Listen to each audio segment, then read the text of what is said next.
Olá a todos, sejam bem-vindos a mais um episódio do segmento Conversas de Café, onde conversamos com pessoas que tenham tido sucesso com as suas marcas e negócios para compreender o funcionamento e o modelo de negócio e também com histórias engraçadas. Esperemos que gostem, não se esqueçam de nos seguir no Twitter e na plataforma em que nos estejam a ouvir. Vamos lá para mais um episódio. Hoje temos aqui o Luís Alves Dias, fundador e CEO da Legal. Acho que é assim, ok?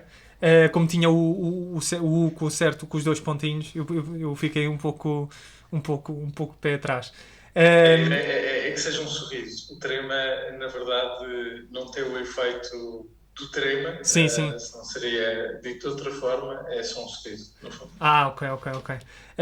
E pronto, eu ia te perguntar desde já, assim para fazer uma breve introdução, como é que é, o que é que consiste a Legal, o que é que fazem, para quem ainda não conhece aqui do podcast. Ok, Gonçalo, obrigado antes de mais pelo convite. A Legal é, no fundo, um software direcionado para sociedades de advogados, para advogados, e, no fundo, o que nós fazemos é permitir que os advogados elaborem documentos jurídicos e acedam a conhecimento interno, mas também conhecimento externo, por exemplo, jurisprudência, doutrina, tudo sem terem de sair da janela de Word em que estão a trabalhar no seu, enfim, contrato, peça processual, por ser o que estiverem a trabalhar, e temos esta visão de ser, no fundo, um ponto único de acesso a todo o conhecimento jurídico que o advogado precisa.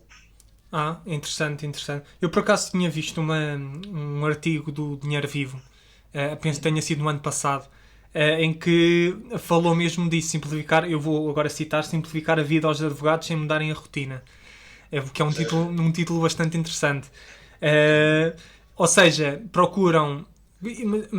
A minha dúvida, eu antes desta conversa fiz alguma pesquisa e a minha dúvida foi como é que um advogado, ou seja, o conceito é dentro do Microsoft, dentro do Microsoft Word, penso que seja por aí, como é que um advogado mantém, ou seja, é uma extensão dentro do Microsoft Word? É um add-on dentro do Word, e através desse add-on que tu lanças dentro do Word e, portanto, mantens-te sempre dentro do ambiente Word, consegues ter acesso, enfim, a conteúdos que são facultados por nós, sejam eles doutrina, jurisprudência, enfim, documentos jurídicos, e temos mais de 350 mil conteúdos, mas também aquilo que é o conhecimento interno da sociedade, ou seja, consegues ter, por exemplo, eu vou-lhe chamar árvore de conhecimento da sociedade, em que tem as suas minutas base, por exemplo, mas também, como temos integrações com os gestores documentais, somos parceiros da Microsoft, somos parceiros do iManage, somos parceiros da Internet Documents, enfim, somos parceiros, no fundo, dos líderes de mercado em termos de gestão documental. Também conseguimos integrar com o gestor documental que as sociedades de advogados utilizam, e com isso passa todo o conhecimento que lá está a ser acionável facilmente, sem o advogado ter de sair do Word, e, portanto, tem acesso a todo o conhecimento, Pois. interno e externo, sem sair do Word. É É, fantástico. é uma grande, Adorava ter tido isso é, quando era uma- advogado. é uma grande vantagem, eu acredito que seja uma grande vantagem. Porque ainda por cima falaste da questão da jurisprudência. Eu, como estou na área do direito, percebo que a jurisprudência tem um bonito peso na nossa argumentação. Portanto, eu acredito que dê mesmo jeito aos advogados terem essa ferramenta. E voltando um pouco atrás, a Legal foi criada em que ano? Foi em 21? 2021? Não, enfim, nós formalmente fomos criados como empresa, fomos criados em julho de 2021, portanto fizemos um ano há 3 meses atrás. Como ideia já existe há mais tempo, e na verdade surgiu muito daquilo que foram sendo frustrações que eu e um dos meus outros sócios, o Diogo, fomos tendo enquanto advogados, e, portanto, como ideia, de facto existe há mais tempo, quanto empresa propriamente há 1 ano e 3 meses, no fundo. Então criaram, digamos, em tempos de Covid. Sem dúvida. Como é que foi lidar com isso? É uma pergunta que nós fazemos a todos os convidados, porque nós tivemos, por exemplo, um rapaz que criou uma marca de roupa no início da pandemia, em 2020, em março de 2020. Ou seja, nós perguntamos sempre, porque é uma grande curiosidade, eu acho também para quem esteja a ouvir, como é que foi criar, ou como é que foi estabelecer a marca, o negócio, em julho de 2021. Enfim, No caso concreto da Legal, acabou por não ser assim tão difícil, porque é um software as a service, é uma coisa que conseguimos perfeitamente contactar e vender online, portanto à distância. Os clientes estão confortáveis com esse tipo de abordagem e, sendo um software, ainda para mais cloud, tudo se passa, no fundo, à distância. Diria até que a pandemia. E outra coisa também importante é que a pandemia já tinha começado na altura, há mais de um ano, e, portanto, as próprias organizações já estavam adaptadas àquilo que era esta realidade à distância. Para além disso, até diria que a pandemia nos ajudou no sentido em que muitos dos escritórios também tiveram de se acelerar, digamos, o processo de transformação digital e nessa medida estavam muito mais receptivos a soluções como a nossa e, portanto, desse ponto de vista foi muito bom. Do meu ponto de vista pessoal, foi muito interessante porque eu até... enfim, a empresa ainda existe, a Ocam Legal, a outra empresa que eu tenho, ela ainda existe, mas eu estava dedicado ao Ocam Legal a 100% até junho do ano passado.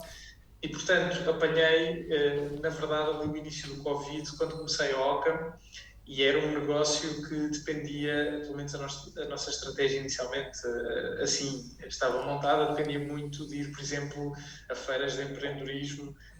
O Web Summit é um exemplo, mas há um sem número de feiras de empreendedorismo por essa Europa fora, nós até já tínhamos bilhetes comprados, enfim. Estava já o plano todo montado para o ano inteiro e foi completamente alterado. Isso depois, por sua vez, levou a que eu dedicasse mais tempo a outras ideias que tinha, como, por exemplo, esta, e desenvolver essa ideia. Esta ideia, enfim, esta ideia que tinha, mas na verdade sou eu e mais 2 sócios. Sim.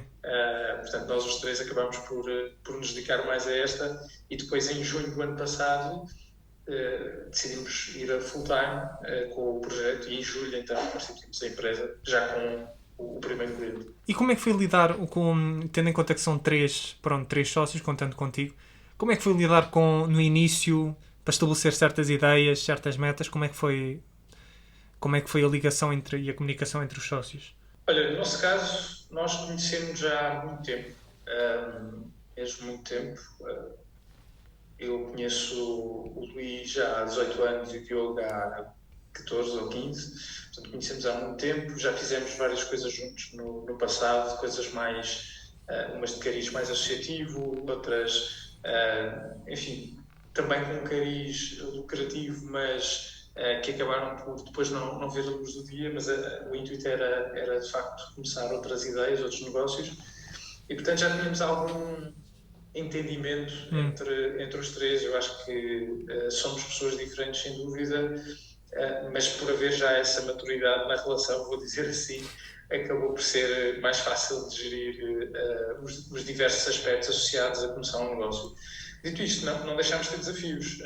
Nós, até por essa, digamos, relação orgânica que já existia e, portanto, nos compreendermos relativamente bem uns aos outros e lidarmos bem uns com os outros, acabámos, se calhar, por, quando formalizámos este negócio e constituímos uma empresa, ou na altura em que decidimos fazê-lo, se calhar houve um conjunto de questões que são importantes quando se está a iniciar um negócio com outras pessoas, que acabámos por não ter, ou seja, não falar sobre essas coisas, porque era quase subentendido este entendimento que existia entre nós, porque já nos conhecíamos há bastante tempo. Enfim, há vários aspectos interessantes e um, desde logo, tem que ver com, por exemplo, qual a estratégia de crescimento da empresa. Se queremos ser, por exemplo, uma empresa que levanta rondas de investimento, ou se queremos ser uma empresa bootstrapped, ou seja, financiada com a própria atividade. Este tipo de questões, entre outras, por exemplo, o nível de dedicação que cada um de nós pode dar, o nível de compromisso financeiro, enfim, há uma série de questões que, quando somos amigos e já nos conhecemos há muito tempo, se calhar pensamos, isto vamos dividir por todos e chega um investidor e tem interesse e vamos atrás e vamos embora e seguimos. E se calhar o que eu aconselho é que não seja assim. De facto, é muito importante que no início haja uma conversa muito honesta e e honesta para com cada um, mas depois Sim, honesta sim. com os outros, relativamente a aspectos como este, porque é verdade que há uma amizade, mas isto não deixa também de ser um negócio, e as pessoas no longo prazo, pensando sempre na lógica do longo prazo, que é algo que eu acho importante na vida, é muito importante, pensando nesse longo prazo, nas várias coisas que podem surgir pelo caminho e na forma como nós nos podemos sentir mais ou menos motivados consoante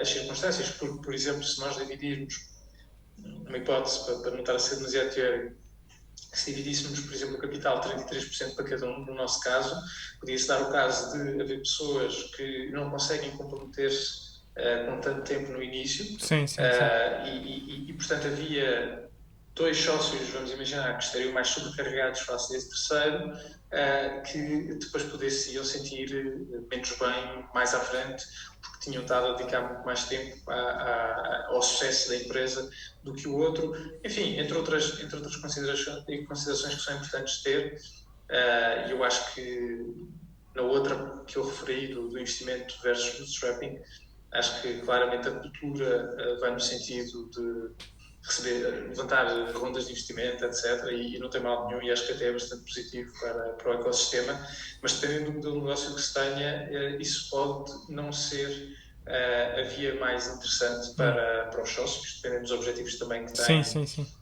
E dependendo da capacidade que têm para crescer com a própria atividade.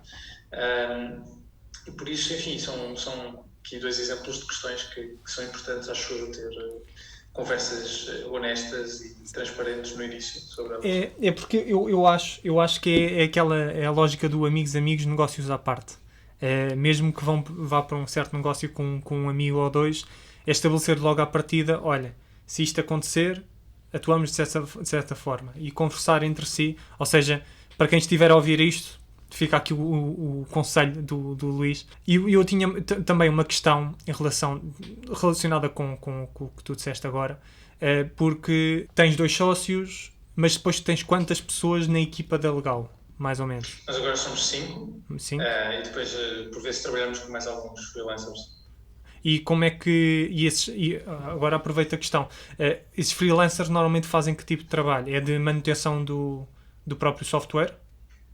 Depende muito, imagina, sempre que há necessidades específicas que não justifiquem uma posição full-time, porque Sim. não há carga de trabalho suficiente, falamos com freelancers, ou exemplos podem ser design, por exemplo.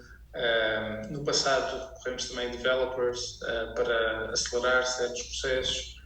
Portanto, depende aqui um bocadinho Da das necessidade. necessidades em Sim. cada momento, mas estes são dois exemplos, por exemplo.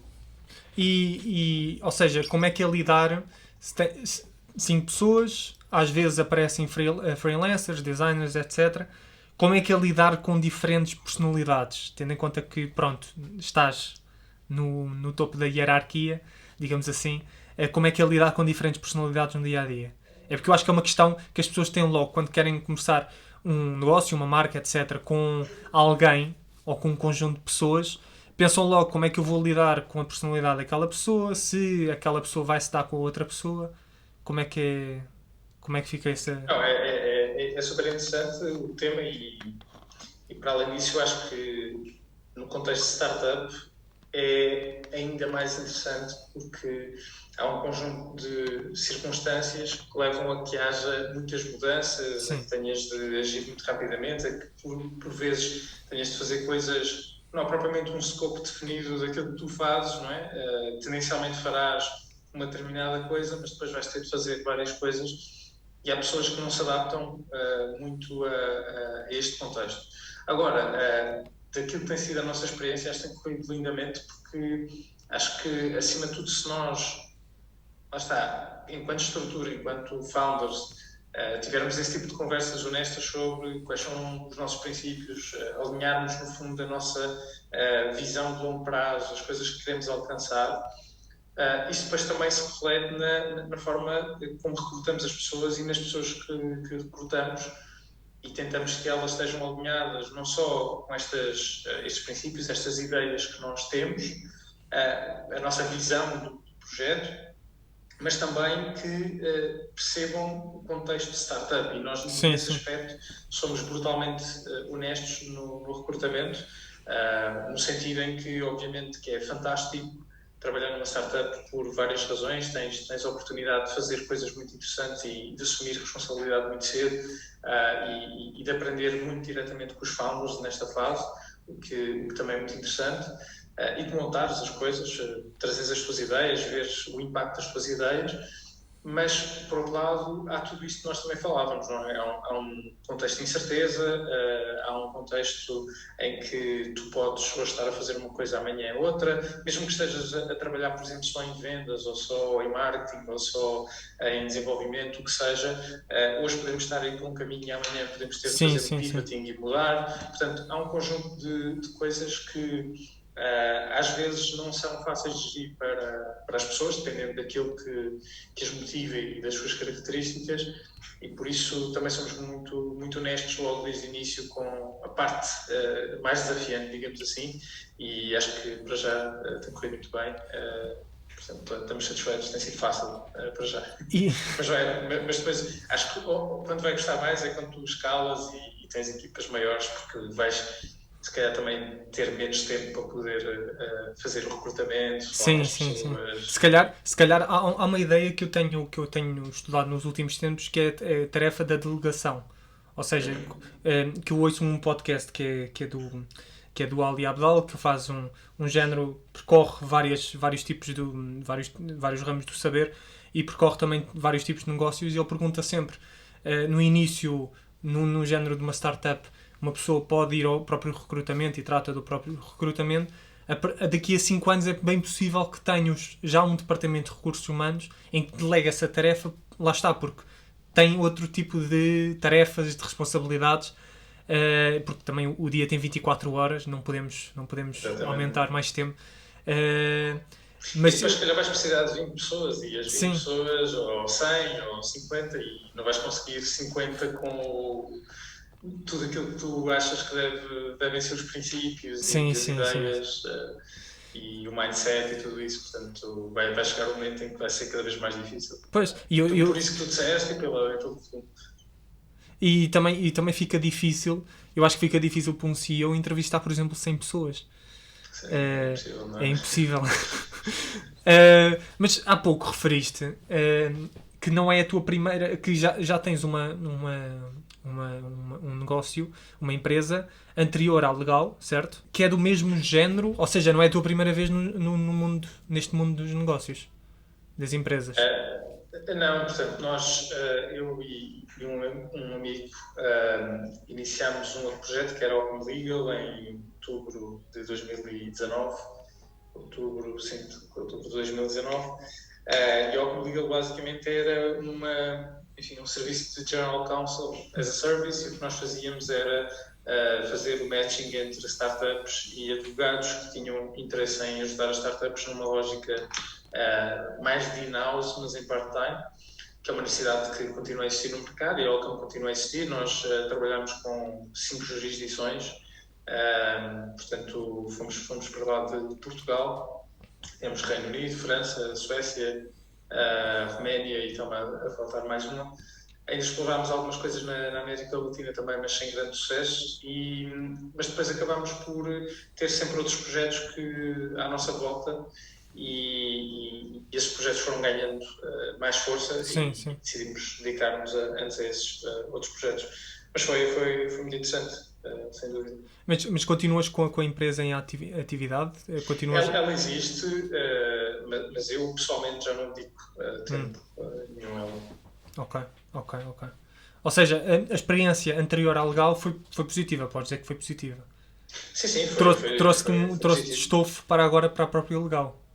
Sem dúvida, Sim. sem dúvida. Eu, na verdade, sou enfim, isto pode soar um pouco clichê, mas eu diria que sou a soma das experiências todas que tive até agora, não é? Portanto, sem dúvida que todas elas, de alguma forma, me trouxeram alguma coisa, as boas e as más.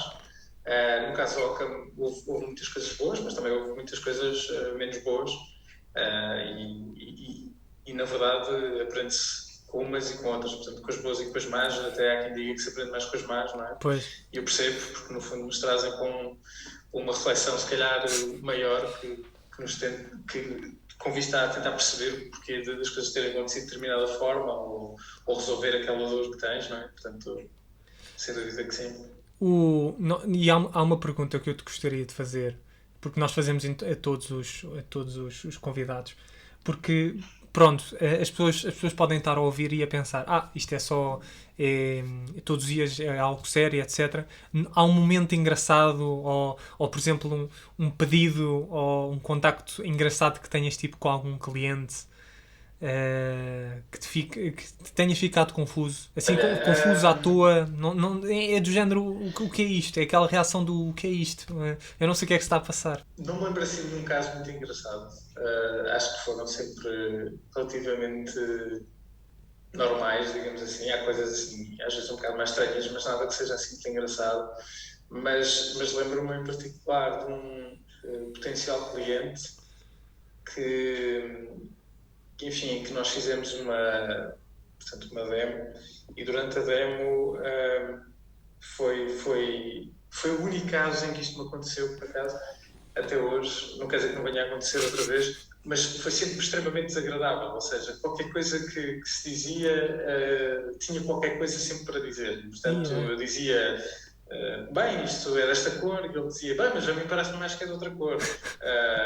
Mas isto constantemente durante toda a call, até que eu disse, bem, acho que se calhar até para ambos, para poupar o tempo de ambos, se calhar mais vale falarmos daqui há algum tempo. Sim. Quando eventualmente estivermos num estágio em que vocês prefiram, enfim, não sei, gostem mais daquilo que estão a ver.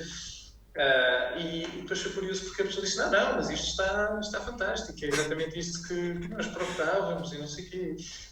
Mas neste caso fui eu que fiquei de facto à toa, porque foi a call toda a bater, mas com tudo, absolutamente tudo. Não houve uma única frase que não ficasse por um reparo qualquer. Talvez a call mais tensa que eu tive.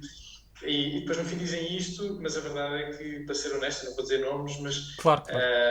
eu saí da call a dizer este é o tipo de cliente que eu não quero ter. E, portanto, mesmo que eles avancem, eu vou dizer que não, porque de forma obviamente educada mas o que ia acontecer provavelmente é que depois vão estar sempre insatisfeitos com tudo e vão criar problemas em todo lado e vão depois passar também esse mau nome para fora. Portanto, é daquele tipo de clientes que não vale a pena ter. Pois. Mas é dor de cabeça quase diária que tu vais ter se até estás como cliente e acho que menos um problema para o próprio CEO dá sempre jeito. Agora uma última questão, e é uma questão também que nós fazemos, porque as conversas de café é sempre na lógica do alguém que queira começar no mundo dos negócios para ter nos diferentes ramos para ter uma perspectiva de como é que é estar no mercado de trabalho, etc. O que é que tu gostarias, se há alguma coisa que gostarias de ter dito a ti próprio quando começaste a Legal? Ou seja, já com esta experiência toda, com este andamento todo. Não, é uma excelente questão. Sim, acho que há um conjunto de coisas que fui aprendendo no campo de batalha, digamos assim. Sim. Eu acho que algumas delas de alguma forma já estavam cá, mas algumas dessas ideias, mas é diferente quando as vivemos. A forma como te relacionas com a ideia é sem dúvida diferente.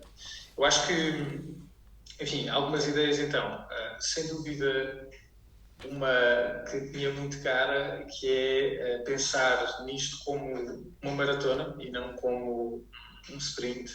E, portanto, esta lógica de ser paciente, ser resiliente e de coisas que realmente valham a pena não serem... Tipicamente não são construídas de um dia para o outro. Tipicamente as coisas demoram mais tempo do que nós imaginamos e, portanto, é bastante importante teres paciência e confiares no processo e perceberes que as coisas por vezes não acontecem, não é porque tu estás a fazer alguma coisa mal ou porque não estás a fazer tudo que podes, às vezes tem que ver com coisas que te ultrapassam e que nada têm a ver contigo, e depois os resultados aparecem portanto, sem dúvida esta lógica de maratona é bastante importante para mim hoje em dia e acho que é bastante poderosa. E depois, por outro lado, relacionado com esta também, um foco grande no longo prazo. Há muita coisa que no curto prazo pode ser aliciante e fazer sentido, mas que no longo prazo pode na verdade prejudicar-nos. Um exemplo pode ser, às vezes, as contas de investimento que são muito aliciantes e nós tivemos a possibilidade de várias vezes fazê-lo e achamos sempre que, embora por vezes muito tentados a fazê-lo, acabamos sempre por concluir que não seria o melhor para nós a longo prazo, por várias razões relacionadas, por exemplo, com o Product Market Fit, com as necessidades de otimização. Enfim, podíamos falar disso também, se quiseres, mas já me estou a alongar demasiado. Ou seja, recapitulando, esta ideia de maratona, a ideia de encarar as coisas no longo prazo e pensar nas decisões que tomamos hoje nessa perspectiva, sem dúvida que é algo que é bastante importante, porque é muito fácil aqui na espuma dos dias. Depois, uma que já falámos, que é ter conversas brutalmente honestas contigo, mas também com os teus sócios. Sim. Ter certeza que estão alinhados em termos de visão, em termos de estratégia, para onde é que querem ir, coisas que querem alcançar. Não têm de estar 100% alinhados, mas têm de estar, concordar de estarem alinhados em algo, portanto, ter algo comum. Depois, acho que uma coisa também muito importante que fui aprendendo parece mais uma vez uma coisa óbvia, mas que é evitar complexidade. Portanto, ser o mais simples possível. Muitas vezes no software há muito esta tendência, e nós vemos isso muito também em alguns dos nossos concorrentes, que é ter as melhores tecnologias, ter as últimas tecnologias que existem, ter 1001 funcionalidades, ter tudo e mais um par de botas, mas a verdade é que tipicamente, sobretudo no início, isso o que vai fazer é atrasar o teu go-to-market, vai aumentar pricing, portanto vai prejudicar na tua penetração, e no caso concreto do setor em que nós estamos, temos mesmo de pensar no utilizador, que é um utilizador que tem, por um conjunto de circunstâncias, algumas especificidades e que quer coisas mesmo muito simples. Sim. Ainda estão, enquanto setor, numa fase de maturidade um pouco verdinha, portanto um pouco inicial. Eu diria que esta lógica é aplicável a qualquer setor, independentemente da maturidade, e esta ideia de, obviamente, customer centricity está focado no utilizador, mas acho que muitas vezes a malta no software esquece um pouco disso. Mais do que ter a última tecnologia e 1001 funcionalidades, tens de ter utilizadores que utilizem aquilo que tu criaste, e depois podes ir mudando aos poucos aquilo que tu lhes ofereces, de forma a que, sem eles perceberem, a rotina deles já mudou, mas o que não podes exigir é que eles de repente tenham uma curva de aprendizagem brutal e mudem radicalmente aquilo que eles estão a fazer. Portanto, manter a coisa muito simples e focada no utilizador é sem dúvida algo importante, embora seja muito tentador para quem gosta de tecnologia como eu, querer passar por coisas fantásticas e incríveis, mas nós acreditamos muito e temos muito esta visão, lá está, muito associada à ideia de longo prazo, de baby steps e de ir aos poucos fazendo grandes mudanças, no fundo. Ok, certíssimo. Luís, eu acho que é uma ótima forma de acabarmos aqui o episódio. Obrigado imenso pela disponibilidade. Vamos deixar na descrição aqui deste episódio, consoante as plataformas em que estejam a ouvir, as redes sociais e o próprio site da Legal, e também os contactos do Luís. E pronto, obrigado, Luís, por mais por estares aqui para mais um episódio das Conversas de Café. Portanto, malta, espero que tenham gostado de mais um episódio do nosso segmento Conversas de Café. Os links que foram mencionados durante o episódio estarão na descrição. Sigam-nos na plataforma em que nos estiverem a ouvir e vemo-nos para a próxima.